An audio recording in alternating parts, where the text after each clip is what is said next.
special presentation. The secret is out, it seems, within seconds. Sarah Palin was also at the fair today. And on this day, she happens to be in Iowa. Another leg of her One Nation bus tour. Welcome to the Iowa State Fair. Thank you. She's a normal person, just like every one of us. Hi, my name's Cheryl. And I like that because I'm a farm wife. It shows that she can do what we can do. Very nice, very kind to us, including our two small kids. She seems pretty down to earth. She's pretty solid. She's awesome. Oh, we love her. Is there a must-have food for you here? Yes, there's the fried butter on the stick, fried cheesecake on the stick. Heck yeah.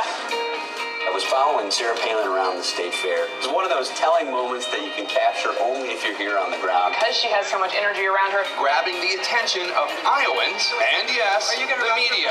There were hordes of media around her, but she wanted to answer my questions. How nice of Sarah Palin to stay there and answer all of your questions. She said, I would tell all the people to do what you do. No talking points. Talk from your heart. That's what people want to hear. Ladies and gentlemen, Governor Sarah Palin.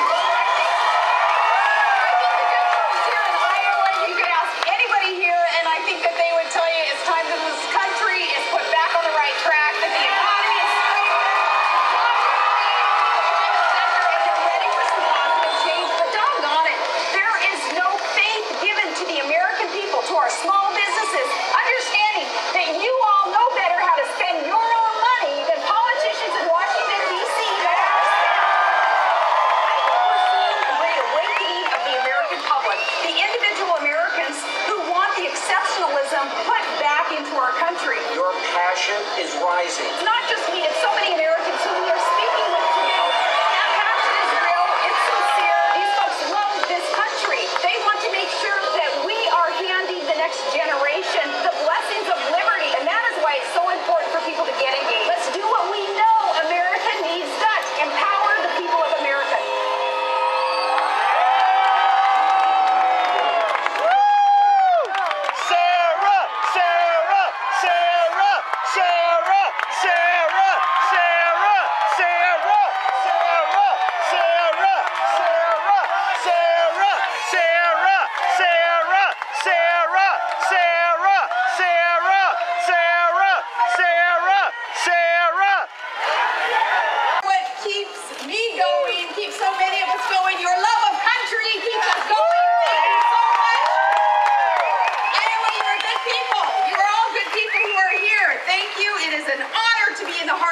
Sharing this Labor Day weekend with you.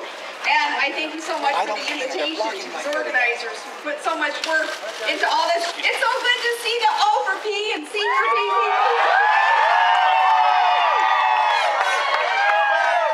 So last night was fun, getting to run into some of you at the restaurants and to see so many demographics represented in so many different states, you know, all across our great nation here. We got to gather together last night. Demographics represented, different political parties even represented. And Todd reminded me as we walked out of that room last night, he said, see, we're not celebrating red America or blue America. We're celebrating red, white, and blue America.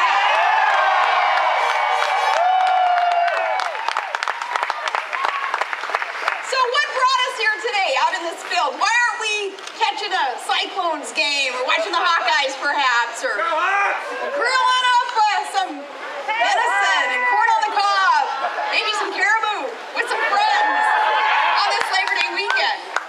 What brought us together is a love of country, and we see that America is hurting. We're not willing to just sit back and watch her demise through some fundamental transformation of the greatest country on earth. We're here to stop that transformation and to begin the restoration of the country that we love. We're here because America is at a tipping point. America faces a crisis, and it's not a crisis like perhaps a Midwest summer storm, the kind that moves in and hits hard, but then it moves on. No, this kind will relentlessly rage until we do restore all that is free and good and right about America.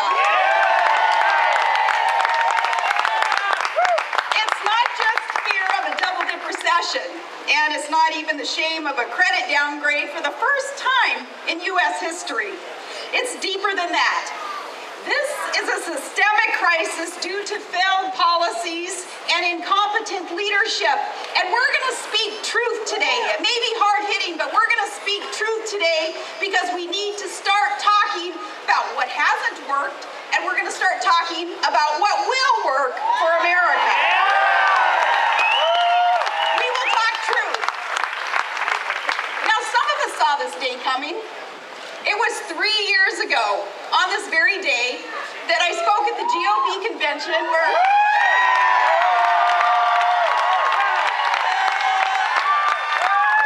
I was honored to be able to accept the nomination for vice president that night. And in my speech, I asked America, I said, when the cloud of rhetoric has passed, when the roar of the crowd fades away, what exactly is Barack Obama's plan? What does he actually seek to accomplish after he's done turning back the waters and healing the planet?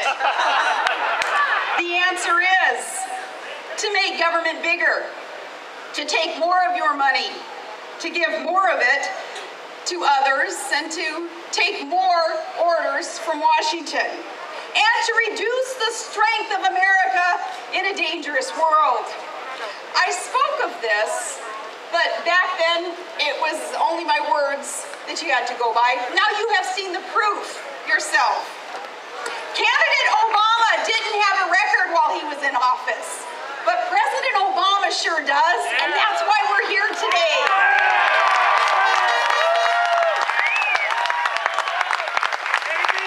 Candidate Obama, he pledged to fundamentally transform America. And for all the failures and the broken promises, that's the one thing that he has delivered on. We've transformed from a country of hope to one of anxiety. Today, 1 in 5 working-age men, they're out of work. 1 in 7 Americans are on food stamps. 30% of our mortgages are underwater. In places like Michigan and California, parts there, they're suffering from unemployment numbers that are greater than during the depths of the Great Depression. Look, Barack Obama promised to cut the deficit in half, and instead he turned around and he tripled it. And now our national debt is growing at $3 million a minute.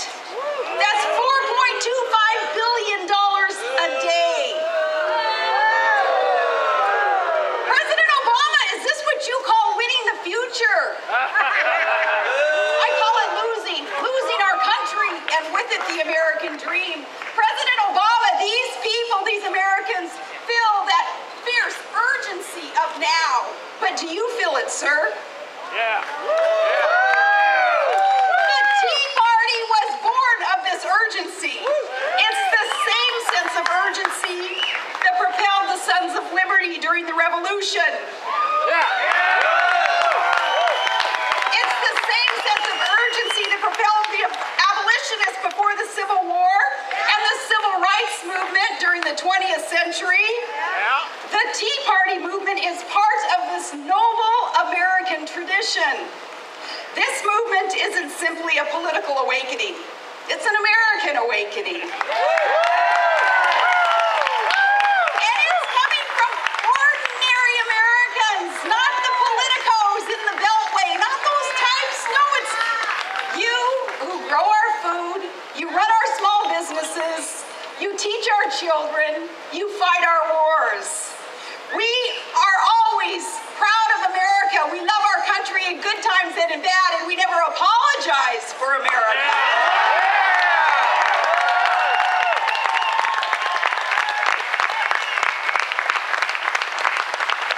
See, now that is why the far left's irresponsible and radical policies really awakened a sleeping America, so that we finally understood what it was that we were about to lose. We were about to lose the blessings of liberty and prosperity. So the working men and women of this country, you got up off your couch. You came down from the deer stand. You came out of the duck blind. You got off the John Deere, and we took to the streets, and we took to the town halls. And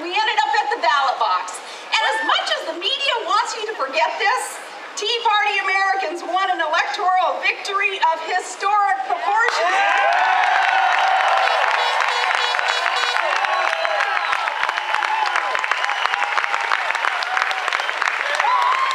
Well, we the people, we rose up and we rejected the left's big government agenda. We don't want it, we can't afford it, and we are unwilling to pay for it.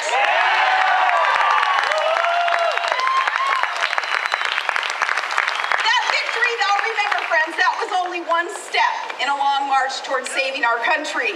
We sent a new class of leaders to D.C., but immediately the permanent political class, they tried to co-opt them.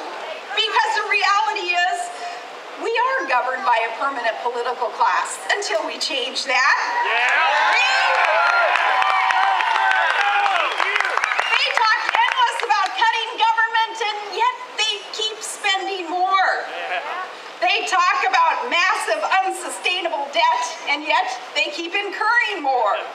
They spend, they print, they borrow, they spend more, and then they stick us with the bill. Then they pat their own backs and they claim that they faced and solved the debt crisis that they got us in. But when we were humiliated in front of the world with our country's first credit downgrade, they promptly went on vacation. No, they don't feel the same urgency that we do. But why should they? For them, business is good. Business is very good. 7 of the 10 wealthiest suburbs are suburbs of Washington, D.C. Polls there actually, and usually I'll say polls, nah, they're for strippers and cross-country skiers.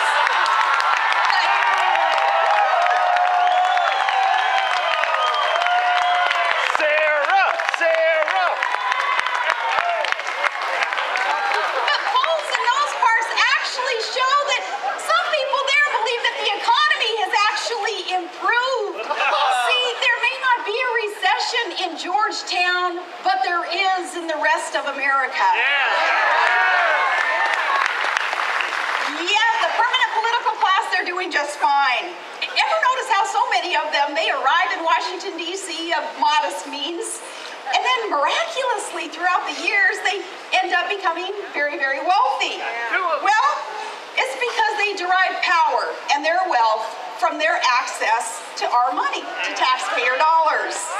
They use it to bail out their friends on Wall Street and their corporate cronies, and to reward contributors, and to buy votes via earmarks. There is so much waste. And there is a name for this. It's called corporate crony capitalism. And this, folks, it's not the capitalism of free men and free markets, of innovation and hard work and ethics, of sacrifice and of risk. No, this is the capitalism of connections and government bailouts and handouts. It's of waste and influence peddling and corporate welfare. This is the crony capitalism that destroyed Europe's economies. It's the collusion of big government and big business and big finance, to the detriment of all the rest, to the little guy.